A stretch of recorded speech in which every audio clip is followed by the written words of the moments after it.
Where your treasure is, there will your heart be also. God has given us unlimited treasures in His Word.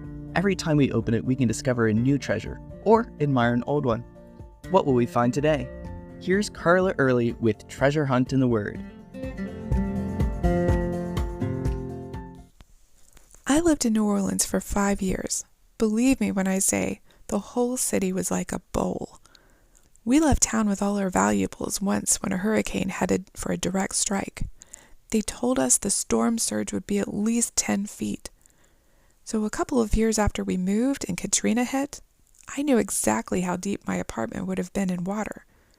We would have been those people sitting on top of the roof, spelling out help if we'd stayed. While watching boats traverse the streets that I knew well, I couldn't help but remember how strongly they'd warned us as a hurricane threatened. Get out, they told us, in no uncertain terms. You don't want to be there when this hurricane hits. I'm sure they said the same thing before Katrina. So why did so many people stay? They didn't believe they would really get hit. They had so many close calls, but it hadn't had a major direct hit for 34 years. We've also seen some horrific tsunami strikes. A wall of water hits with almost no warning. Only those who somehow make it to higher ground will be safe. Tsunamis give us a good idea of how most of the people of Noah's time would have felt. As Jesus described it, they were eating and drinking, marrying and giving in marriage, until the day that Noah entered the ark, and did not know until the flood came and took them all away. In other words, they were going about their normal everyday things. Jesus also added, "So also will the coming of the Son of Man be." In other words, unexpected.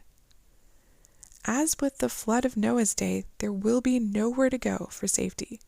I'm sure people scrambled up hills and mountains, but even the highest mountain was under at least 22.5 feet of water, the Bible says.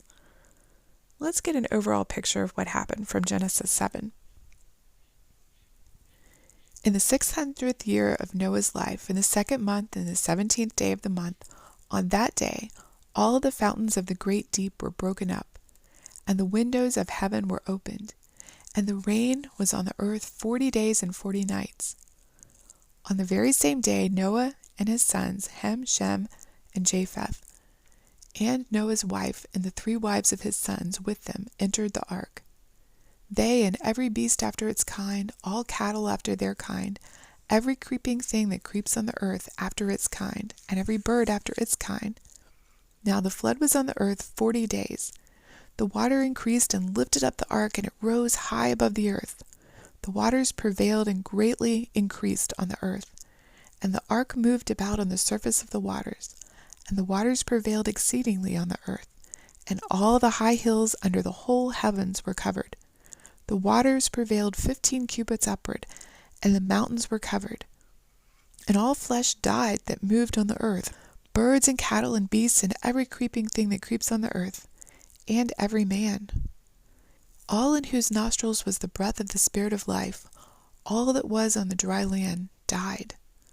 So he destroyed all living things which were on the face of the ground, both man and cattle, creeping things and bird of the air. They were destroyed from the earth.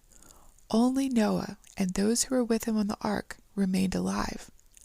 And the waters prevailed on the earth 150 days. Did you know that there are over 270 flood stories told in different cultures all over the earth? It was a global catastrophe, and only those in the ark, Noah and his family and the animals, were left. It wasn't just rain, but the fountains of the deep, the windows of heaven. The flood can account for many rock formations and layers upon layers found all over the world. It can account for the perfect condition that buried and preserved so many dinosaurs around the world.